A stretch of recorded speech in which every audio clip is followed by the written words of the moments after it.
Medellín, 1982. O ar carrega o cheiro de pólvora, café e um poder tão absoluto que se torna sufocante. No centro desse olho do furacão, um homem que não é apenas um criminoso, mas uma entidade, Pablo Emilio Escobar Gaviria. Ele não governa apenas o tráfico, ele governa o medo, mas até os deuses de barro têm um ponto cego. E o ponto cego de Pablo tinha nome, perfume caro e uma ambição que faria o cartel de Medellín parecer um negócio de bairro. Imagine o cenário. A Fazenda Nápoles não é apenas uma propriedade, é um monumento ao excesso. Hipopótamos pastam onde o asfalto termina e a lei não ousa entrar. É aqui, entre o luxo obsceno e o sangue seco nas calçadas, que ela surge. Ela não era apenas mais uma mulher na fila de conquistas do patrão. Ela era uma anomalia. Inteligente demais para ser ignorada, perigosa demais para ser amada, ela entendia a psicologia do monstro. Pablo era um homem de família, um Robin Hood para os pobres e um carrasco para os inimigos. Mas ele era, acima de tudo, um homem solitário no topo de uma montanha de cadáveres. Ela viu a rachadura na armadura. Enquanto os sicários de Pablo contavam balas, ela contava os segredos que vazavam entre um abraço e uma promessa sussurrada no escuro de um bunker. Mundo havia como um troféu de seda. Pablo havia como um refúgio, mas a realidade era muito mais sinistra.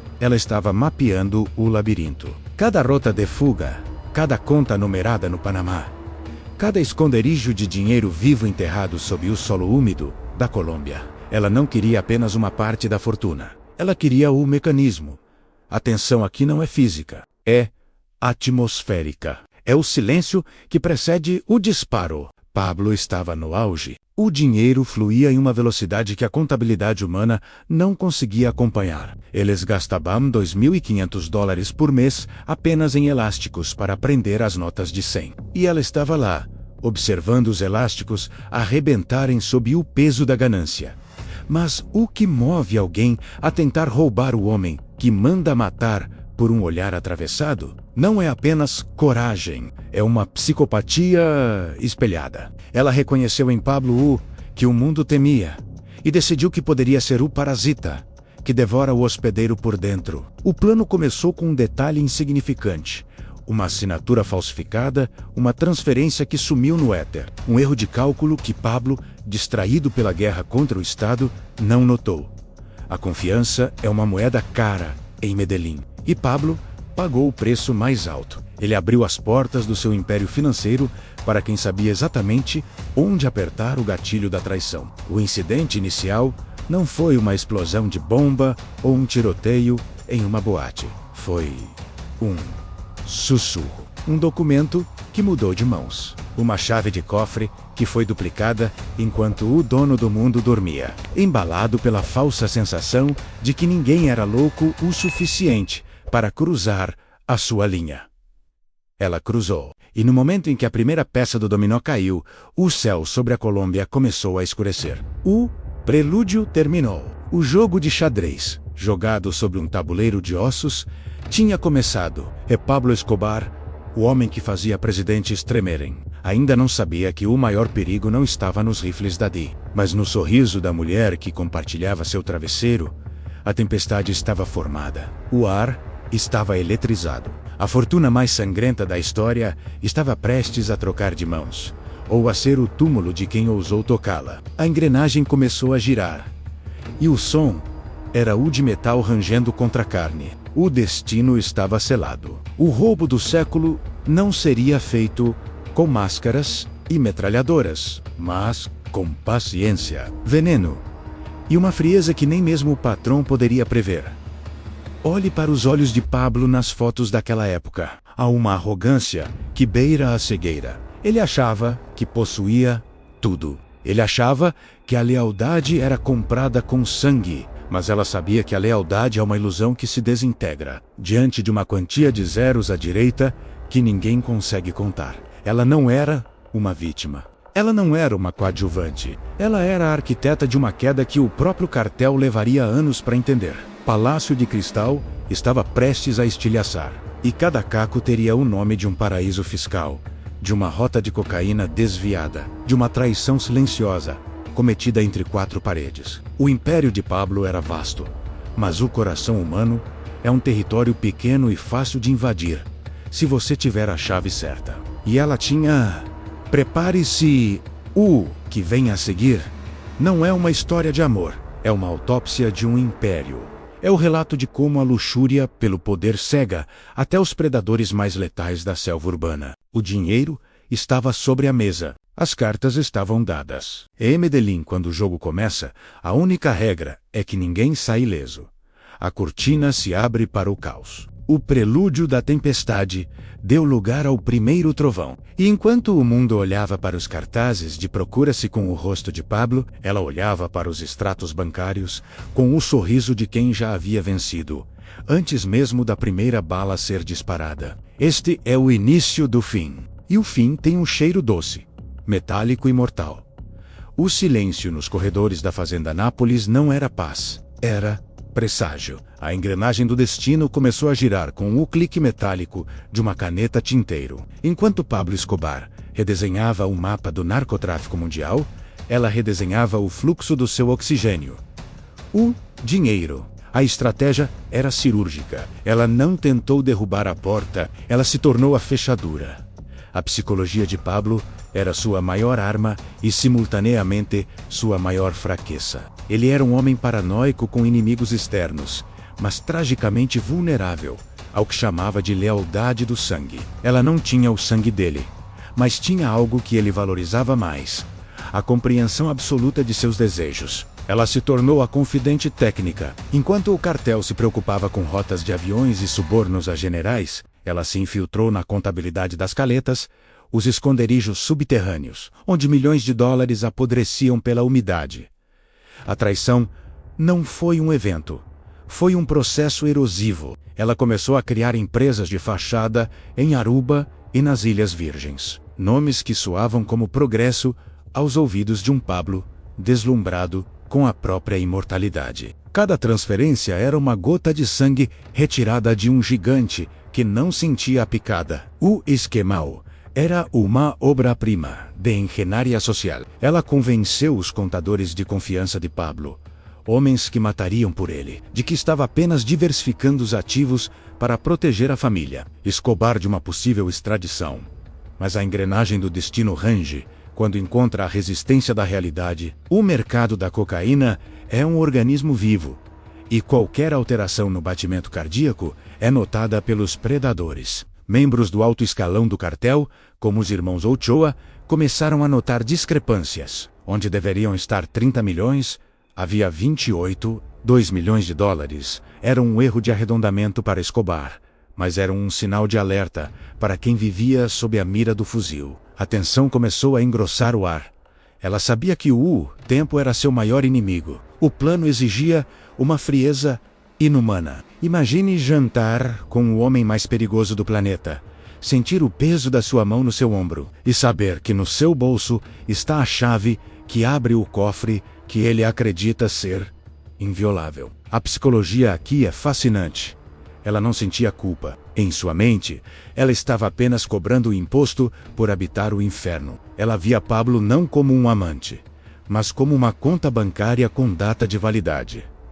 A engrenagem acelerou quando um dos contadores, um homem chamado El Grillo, começou a fazer perguntas demais. A resposta dela foi um xeque-mate psicológico. Em vez de eliminá-lo, o que atrairia a fúria de Pablo, ela o incriminou. Plantou evidências de que ele estava colaborando com a CIA.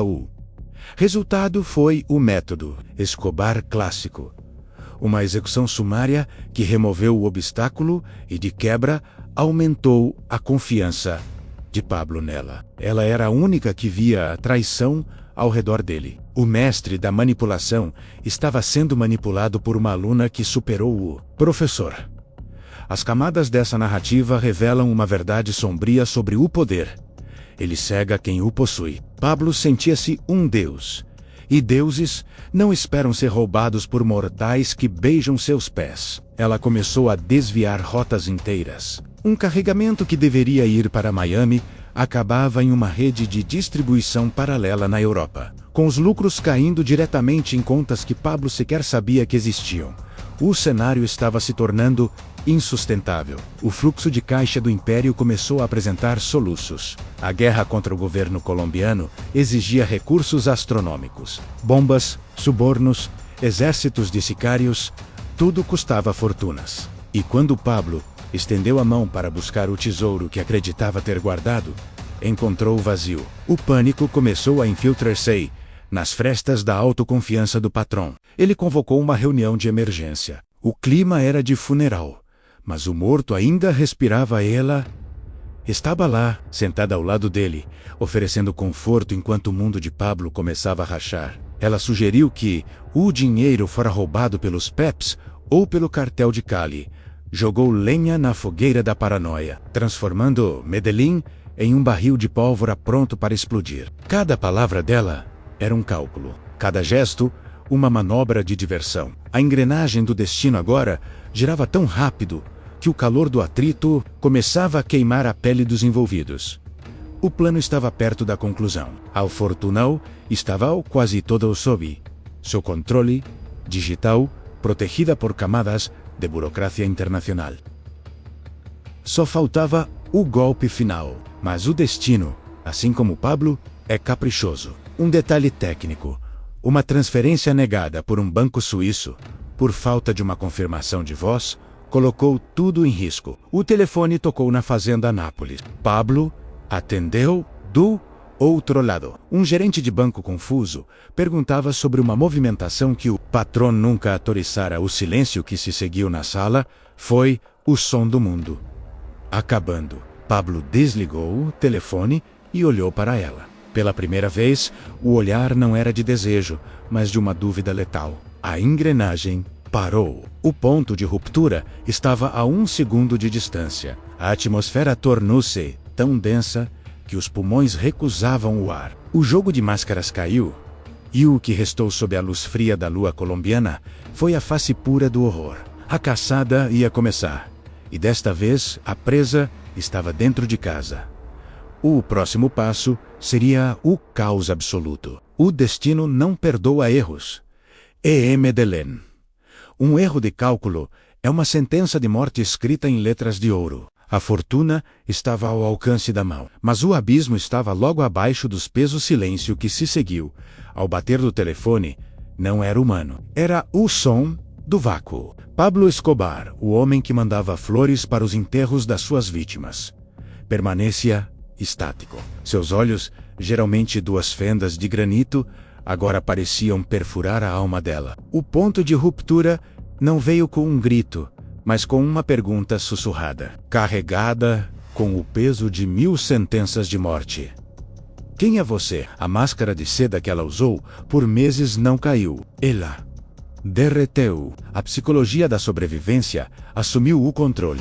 Naquele microsegundo, ela entendeu que não estava mais lidando com um amante, mas com o predador alfa de Medellín. O ar na sala tornou-se rarefeito. Ela não implorou. O erro de muitos foi implorar, e ela conhecia o desprezo que Pablo sentia pela fraqueza. Em vez disso, ela sorriu. Um sorriso frio, técnico, quase administrativo. Eu sou o seu seguro de vida, Pablo. A audácia da resposta paralisou o patrão. A engrenagem do caos, agora em rotação máxima, envolveu a fazenda Nápoles. Do lado de fora, os sicários sentiam a mudança no magnetismo do lugar. Dedos se aproximaram dos gatilhos. Dentro, o jogo era puramente mental. Ela explicou, com a calma de um carrasco, que o dinheiro não estava apenas sumido. Ele estava blindado. Se o coração dela parasse de bater, as contas numeradas no Panamá, na Suíça e nas Bahamas seriam bloqueadas por um protocolo de mão morta, que ela mesma arquitetara. Pablo era um mestre em logística de sangue, mas ela era mestre da arquitetura digital e burocrática de uma era que ele mal começava a compreender. O ponto de ruptura financeira encontrou o ponto de ruptura emocional. Ele queria matá-la menos cada fibra do seu ser. Exigia a retribuição violenta que construiu seu império, mas ele amava o poder mais do que odiava a traição. E o poder naquele momento era papel e código. Ele estava algemado por sua própria ganância. O clímax começou quando Pablo ordenou que Popeye e seus homens a levassem para o quarto de interrogatório. Não era um quarto, era um matadouro com ar-condicionado. Mas ela jogou a última carta. Revelou que as coordenadas das maiores caletas de dinheiro vivo do cartel haviam sido enviadas para um contato seguro. Se ela não fizesse uma ligação em 60 minutos, a localização exata de quase $500 milhão enterrados chegaria à mesa da D e dos Peps. A tensão física explodiu. Pablo quebrou uma mesa de cristal, com as mãos nuas. O rugido dele ecoou pelos jardins, assustando as aves exóticas. Era o som de um deus percebendo que é mortal. Ele estava encurralado na sua própria casa, pela mulher que ele acreditava ser sua maior posse. A análise psicológica aqui é fascinante. Pablo sentia uma admiração doentia, misturada com um ódio visceral. Ele havia criado um monstro, à sua imagem e semelhança, e o monstro agora exigia o trono. Enquanto o relógio avançava, o cartel de Medellín entrava em colapso interno. Ordens contraditórias eram dadas. Os irmãos Ochoa exigiam a cabeça dela. Pablo exigia o código. A lealdade dos sicários, sempre baseada no medo e no dinheiro, começou a vacilar quando perceberam que a fonte estava secando. O ponto de ruptura não foi apenas entre duas pessoas. Foi a fissura definitiva na estrutura do narcotráfico colombiano. A fortuna que ela quase roubou tornou-se o gatilho para a paranoia total. Ela sabia que não sairia dali com todo o dinheiro. O objetivo mudou. Agora era sair com a vida. O confronto final não foi um tiroteio cinematográfico, mas uma negociação sombria sob a luz de velas, já que a energia da fazenda havia sido cortada por precaução. Eles pareciam dois fantasmas, discutindo o espólio de um mundo em chamas. Ela entregou parte dos códigos em troca de um corredor seguro até a pista de pouso privada. A traição estava consumada. Pablo recuperou parte do oxigênio, mas perdeu a aura de invencibilidade. Ela caminhou em direção ao avião sob a mira de 20 fuzis, sentindo o calor do cano das armas nas suas costas. Cada passo era uma aposta com a morte. Pablo observava da varanda, um vulto gordo e derrotado pela própria arrogância. Ele poderia ter dado a ordem, um estalo de dedos, e ela seria desintegrada. Mas ele ficou imóvel. O medo de perder o resto da fortuna foi maior que o desejo de vingança. O avião decolou no momento em que o sol começava a manchar o céu de Medellín com um vermelho que parecia sangue fresco. Ela olhou pela janela e viu as luzes da cidade diminuírem. Ela não roubou tudo, mas roubou o suficiente para viver 1000 vidas. Mais do que isso, ela roubou a paz de espírito do homem mais perigoso do mundo. O ponto de ruptura estava completo. O império de Escobar nunca mais seria o mesmo. A rachadura que ela abriu seria o caminho por onde a justiça e os inimigos passariam meses depois. A adrenalina baixou, dando lugar a um vazio frio. Ela venceu.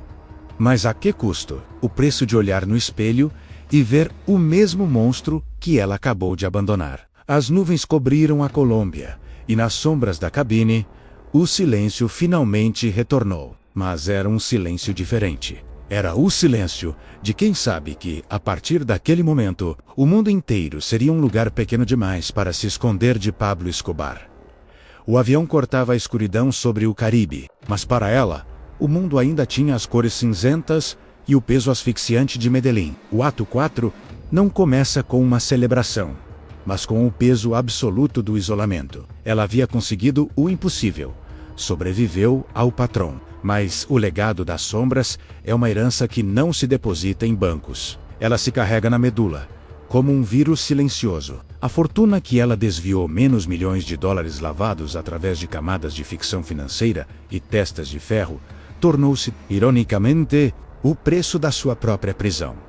Enquanto isso, na Colômbia, o impacto da sua traição agiu como um câncer de metástase rápida. Pablo Escobar nunca recuperou a sanidade financeira ou a confiança plena que o mantinha no topo. A paranoia, que antes era uma ferramenta de defesa cirúrgica, tornou-se sua ruína final. Ele começou a ver o rosto dela em cada aliado, em cada contador, em cada sombra, nos jardins da fazenda Nápoles. A estrutura do cartel de Medellín, enfraquecida pelo rombo que ela deixou, começou a ceder sob a pressão externa do cartel de Cali e do governo.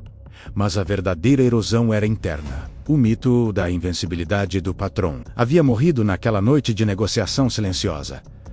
A psicologia do PS-conflito é cruel e desprovida de glamour. Ela agora vivia em uma cobertura em um país sem tratado de extradição, cercada por uma equipe de segurança privada que custava metade do que ela roubara anualmente. O dinheiro de Pablo tinha um cheiro que o sabão mais caro do mundo não conseguia remover. O cheiro doce e metálico do sangue seco e do medo constante. Ela descobriu que roubar de um monstro não a tornava uma heroína ou uma justiceira, apenas uma versão mais refinada e solitária do mesmo mal. A fortuna estava lá, intocada, mas a liberdade era uma ilusão de ótica. Ela não podia usar o próprio nome, não podia ver a própria família e não podia sequer olhar para o mar sem esperar o brilho do cano de um rifle de precisão no horizonte.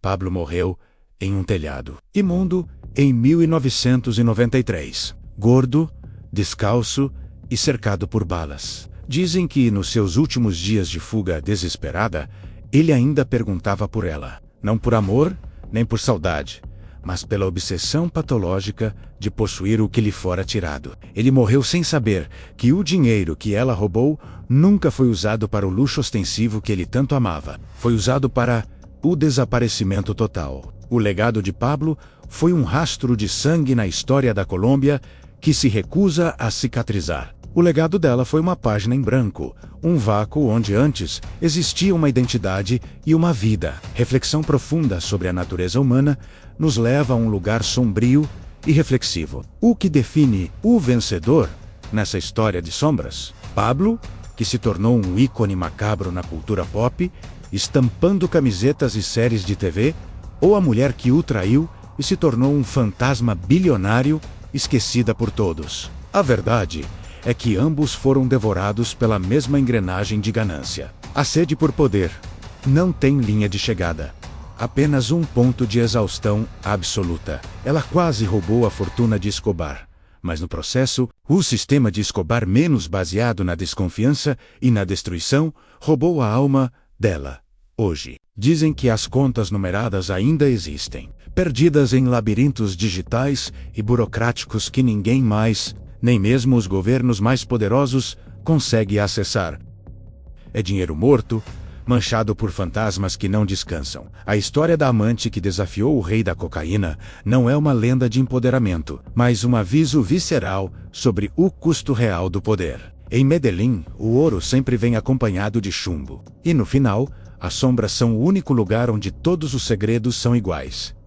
O silêncio final não é de paz, mas de um cofre vazio em uma mansão abandonada, que a selva está retomando. Pablo se foi, seu corpo jaz sob o solo que ele tentou possuir. O cartel caiu, fragmentado em 1000 pedaços de violência menor. E ela é apenas uma lembrança amarga em uma história escrita com sangue, desaparecida no horizonte de um mundo que nunca perdoa quem ousa brincar de Deus e sobrevive para contar a história. O crime compensa? Se você olhar para a conta bancária dela, talvez a resposta pareça ser sim. Mas se você olhar para os olhos de quem vive em um bunker de ouro, verá que a maior fortuna de Pablo não era o dinheiro, mas a capacidade de dormir sem medo, menos algo que ele perdeu por causa dela, e que ela perdeu por causa do dinheiro dele. No jogo do narcotráfico, a última peça a cair é sempre a dignidade humana.